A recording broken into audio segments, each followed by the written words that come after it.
il décide d'arrêter le processus électoral. Et on ne sait pas ce qui va se produire, parce que ce sera un précédent au Sénégal extrêmement dangereux.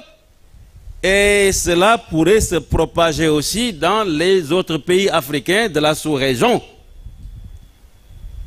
C'est une responsabilité que vous partagez. Et j'ose espérer que quand même, je vous ai dit depuis le début que Macky Sall il a un problème de cerveau. Vous ne m'avez pas écouté. Mais cela se prouve. Alors, mais doful jinne jàpp ko li wala fi wax golo moo la gën a xam xaali ma jëmb bu reporter élection yi du ko jik maa ngi leen sant di leen gërëm. jërëjëf merci beaucoup président.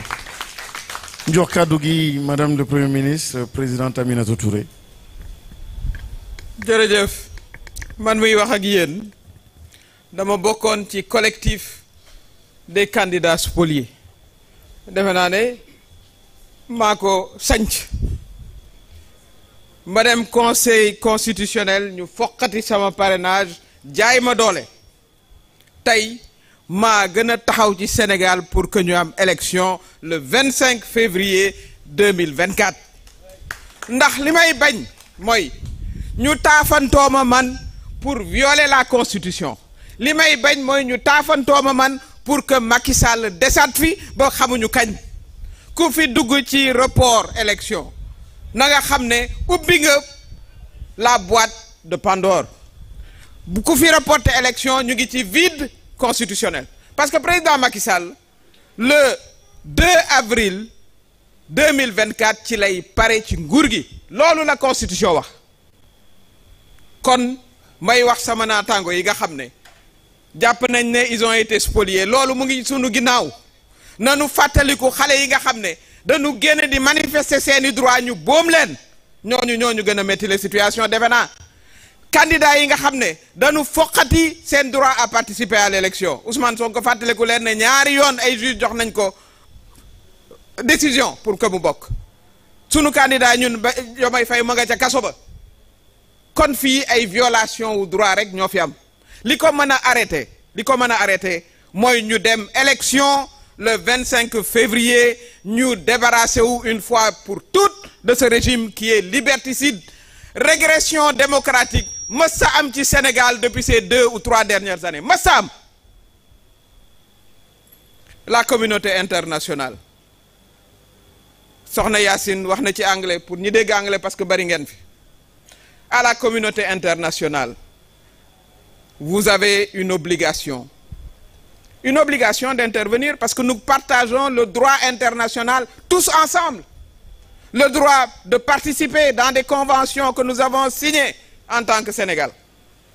Vous avez déjà déployé vos observateurs parce que vous avez considéré qu'il faut tenir l'élection à date échue. Mais il faut que vous alliez parler au président Macky Sall dans la nuit.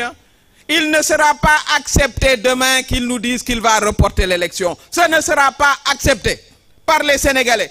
Nous les appelons parce que nous dit aussi ay leader lañu lu ñu mën danañu ko def ñun ñi seeni yaay seeni bàjjen seeni papa ñuy woo tous les jeunes nous appelons tous les jeunes à manifester à exercer leur droit constitutionnel si on nous dit que l'élection ne se tiendra pas.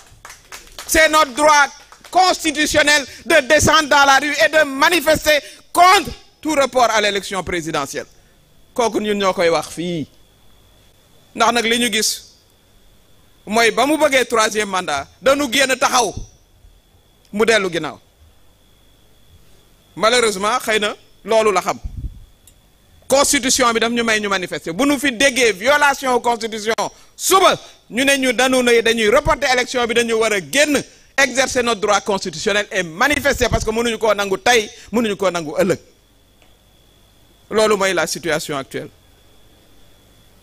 ñu ngi lire sànq ne am na ñu demander une proposition de loi pour le report des élections mais loolu fan lañ ko mës a gisee fan la ñu mës a gisee benn loi boo xam ne mooy jéggi constitution bi fan la mës a am ci Sénégal ban façon droit la ñuy dund fii ci Sénégal ban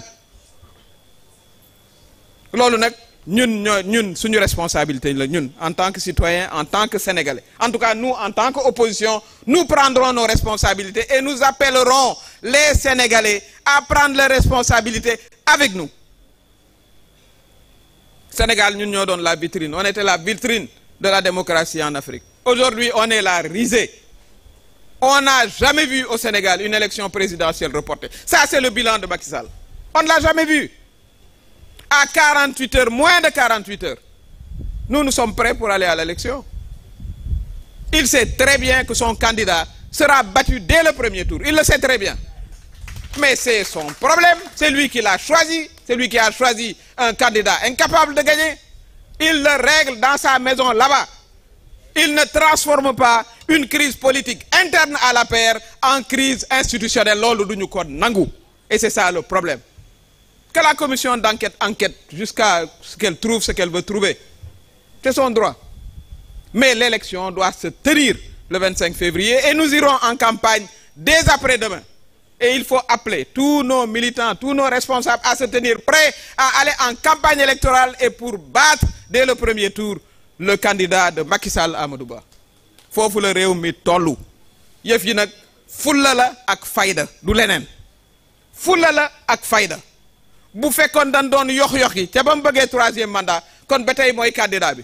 Créer ay résultats ne ma gagné. Nanu taxawé won contre le 3e mandat. Nonu lañu wara taxawé contre tout report de l'élection du 25 février. Lolu nak c'est notre responsabilité. Dañuy jitu waye dañu bëgg suñu doom yi ne suñu wet bëgg suñu borom kër yi ne suñu wet bëgg mag ñi ku ci am katan nga ñëw and ak ñun ñu défendre suñu démocratie parce que lool nak moy suñu waru gar mënu ñoo nek ay démocrate xex ba fi ay ati mom ci walu bopam mom ñoo andone fi place de l'Obélisque fi place de l'Obélisque muy ben vendredi makoy fateliko Abdou Mbow mu ngi may dégg parce que ñoo andone man ak Macky Sall le candidat lolu Aluntine mën nako sédé am ab président africain bu ñëw ne way dañoo bëgg négocier pour ñu dàq élection bi mu bañ ba tëdd ci suuf mom ci bopam mom Macky Sall ma nga won tok muy 48 heures avant l'élection de 2012 waaw adina di dox ba yegg si fii moins de 48 heures ñuy wax waxu report lolu kenn mënu ko xalaat fii ci réewu Sénégal lolu duñu ko nangu tay duñu ko nangu ëllëg kooku c'est notre responsabilité ñuy appeler encore une fois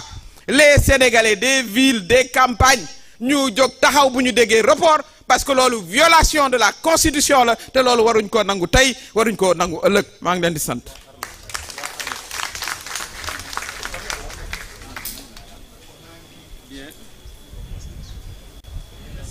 Madame la Présidente, di am kenn koo xam ni dama yaakaaroon ni nekk fii wante ñëw na ci diggante bi ma jox ko kàddu gi balaa may jox kàddu gi au dernier intervenant muy Amadou Ba donc pas Amadou Ba bële ah sunu Amadou Ba. Amadou DOUX